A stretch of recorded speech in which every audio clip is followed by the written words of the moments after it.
দর্শক শ্রোতা, মূল ভিডিওটি শুরু করার আগে আমাদের সম্মানিত পলক স্যারের একটা ভিডিও দেখি, এরপর আমরা বিস্তারিত আলোচনা করব ইনশাআল্লাহ। সঙ্গে থাকবেন। আমাদের সিকিউরিটি এক্সপার্ট যেই পরামর্শটা দিয়েছে যে ভিপিএন ব্যবহার করা মানেই হচ্ছে এটা ঝুঁকির মধ্যে পড়া। আমাকে সাইবার সিকিউরিটি এক্সপার্টরা এটাই পরামর্শ দিয়েছে।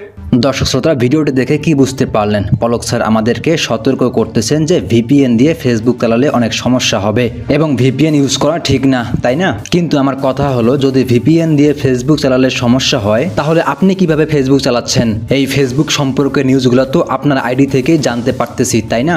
এই প্রশ্নটি কিন্তু হাজারো মানুষের। এরপর বিভিন্ন নিউজ চ্যানেলগুলো তো সারাক্ষণ ফেসবুকে নিউজ প্রকাশ করেই যাচ্ছেন। তাহলে কি তারাও ভিপিএন দিয়ে ফেসবুক চালাচ্ছে? বিষয়টা মাথায় ঢুকছে না। নিয়ম কি আপনাদের জন্য এক আর আমাদের জন্য আরেক নাকি? আশা করি এই বিষয়টি আপনি ক্লিয়ার করবেন। আচ্ছা, এখন আসেন ফেসবুক কবে চালু হবে এই বিষয়ে একটু আলোচনা করি। প্রতিমন্ত্রী বলেন যে তারা ফেসবুক, ইউটিউব এবং টিকটককে চিঠি পাঠিয়েছিল। এর মধ্যে নাকি টিকটক থেকে তারা সাড়া পেয়েছে, কিন্তু ইউটিউব, ফেসবুক থেকে কোনো প্রকার রিপ্লে পাননি। যদি রিপ্লে দেয় বা সাড়া দেয়, যদি সেটা আবার সন্তোষজনক না হয়, তাহলে ফেসবুকের কি হবে এটা আর বলতে হবে না নিশ্চয়ই। তবে ফেসবুকটি দ্রুতই ওপেন করা উচিত, কেননা অনেকের রুটি রুজির জায়গা হলো এই ফেসবুক। অনেকের পরিবার চলে এই ফেসবুকের ইনকাম দিয়ে।